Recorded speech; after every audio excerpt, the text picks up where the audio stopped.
Assalamualaikum warahmatullahi wabarakatuh. Kami dari kelompok 3 akan menjelaskan mengenai cabang-cabang filsafat. Terlebih dahulu saya akan memperkenalkan anggota kelompok 3. Yang pertama ada Anissa Salsabila, yang kedua saya sendiri Diva Aulia Rahma, yang ketiga ada Fahresa Nurma Syahadani, yang keempat ada Maison Firmansyah. Pertama, saya Diva Aulia Rahma akan menjelaskan mengenai filsafat umum.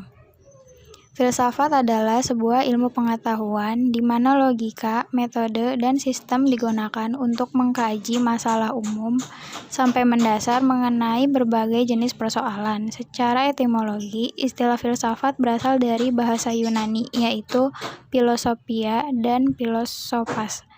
Philo memiliki arti cinta, sedangkan sophia atau sophas memiliki arti kebijaksanaan.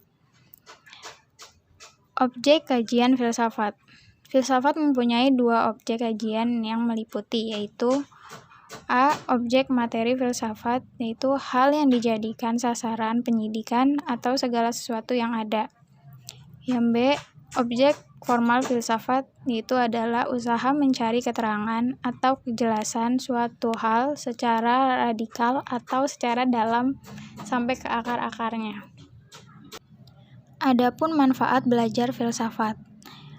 Pertama, dapat menjadi pribadi yang mandiri, serta bisa melatih diri sendiri untuk berpikir secara kritis, khususnya dalam dunia keilmuan, sehingga tidak mudah mengamini pendapat orang lain, namun tetap berupaya memikirkan dan merenungkan pendapat yang diterima. Kedua, filsafat dapat membuat seseorang menjadi lebih terdorong untuk mengubah sesuatu yang ternyata menyimpang dari nilai-nilai kebenaran. 3. Menjadi lebih memahami diri sendiri dan masyarakat.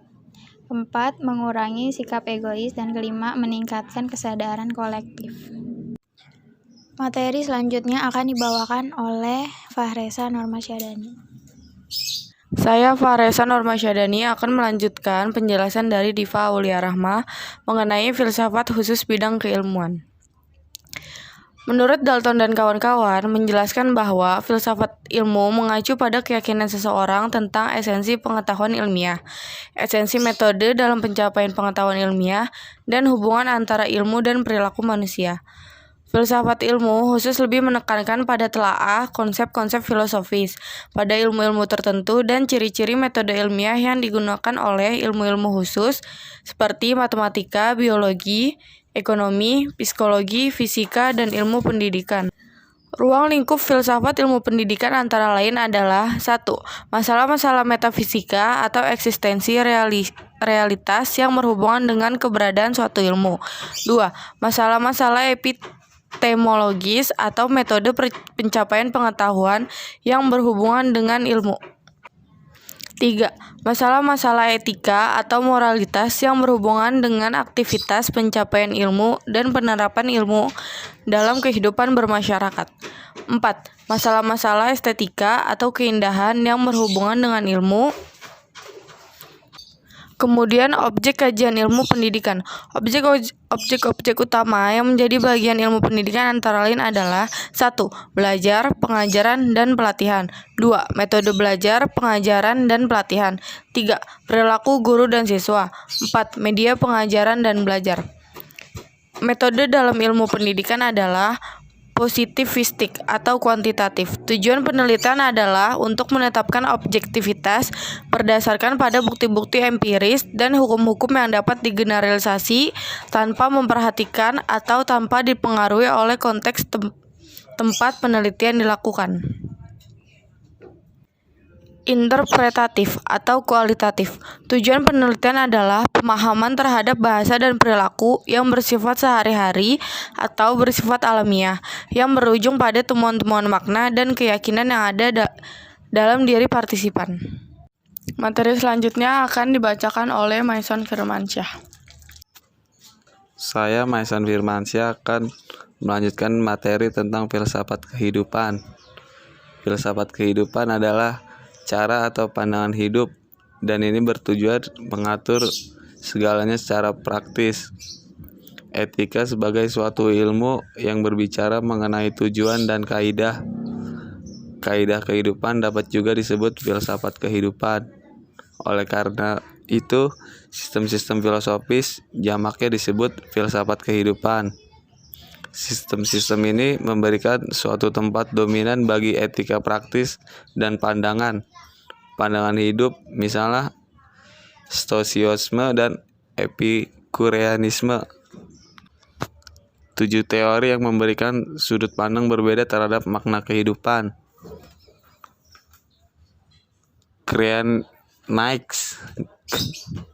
Cyrenaics adalah salah satu cabang dari ajaran Socrates.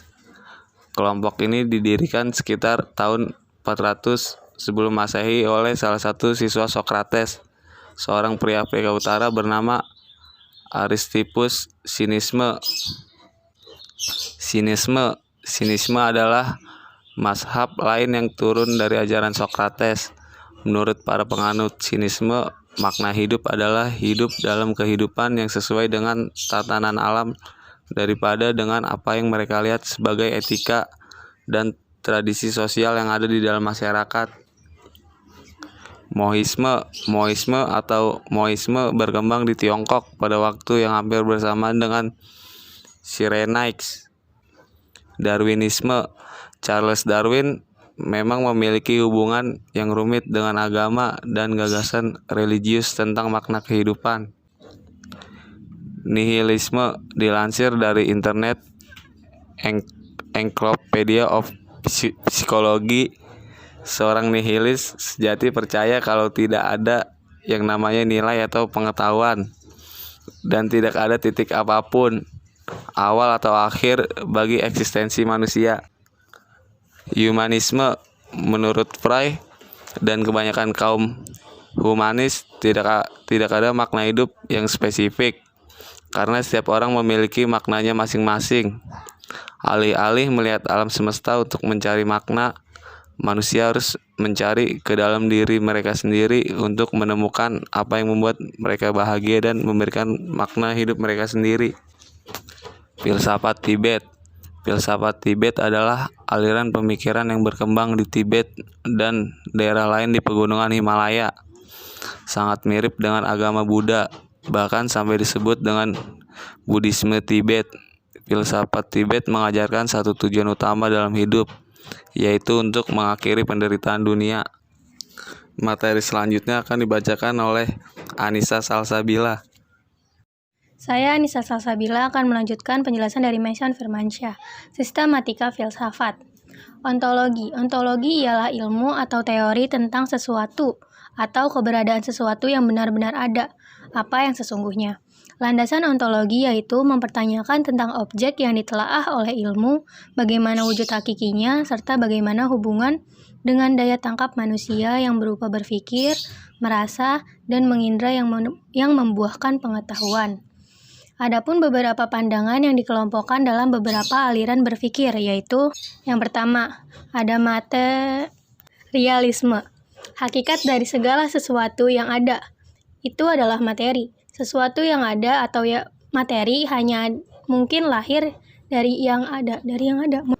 Yang kedua, idealisme atau spiritualisme. Hakikat pengada atau kenyataan itu justru rohani atau spiritual. Rohani adalah dunia ide yang lebih hakiki dibanding materi. Aliran ini menjadi jawaban atas kelemahan dari materialisme.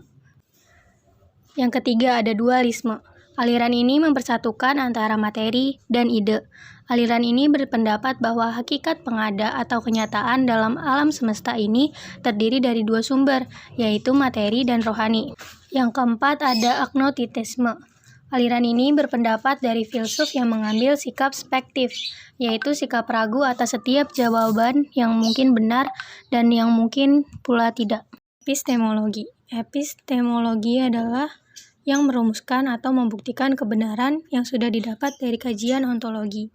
Landasan dari epistemologi adalah proses apa yang memungkinkan mendapatkan pengetahuan, logika, etika, estetika, bagaimana cara dan prosedur memperoleh kebenaran ilmiah, kebaikan moral, dan keindahan industri, seni, serta apa definisinya.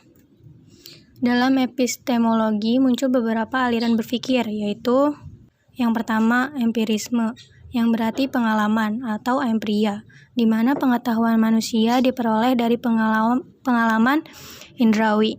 Yang kedua, positivisme, merupakan sintesis dari empirisme dan rasionalisme, dengan mengambil titik tolak dari empirisme, namun harus dipertajam dengan eksperimen yang mampu secara objektif menentukan validitas dan reliabilitas pengetahuan.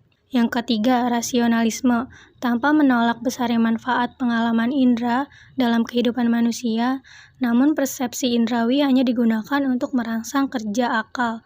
Jadi disinilah akal berada di atas pengalaman indrawi. Yang ketiga ada intuisionisme. Intuisi tidak sama dengan perasaan, namun merupakan hasil dari evolusi pemahaman yang tinggi yang hanya dimiliki manusia. Kemampuan ini yang dapat memahami kebenaran yang utuh, yang tetap, dan unik.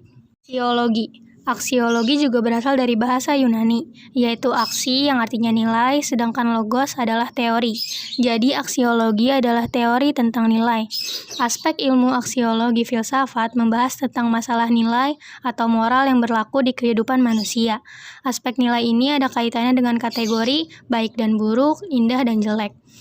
Objek kajian filsafat keindahan atau estetika. Yang pertama ada etika. Etika disebut juga filsafat moral, yang berasal dari kata ethnos, bahasa Yunani yang berarti watak. Moral dari kata mos atau mores, yang artinya kebiasaan. Yang kedua ada estetika, disebut juga dengan filsafat keindahan, yang berasal dari kata aesthetica atau aesthesis, yang artinya hal-hal yang dapat diserap dengan indera atau serapan indera. Sekian presentasi dari kelompok kami, kurang lebihnya mohon maaf. Wassalamualaikum warahmatullahi wabarakatuh.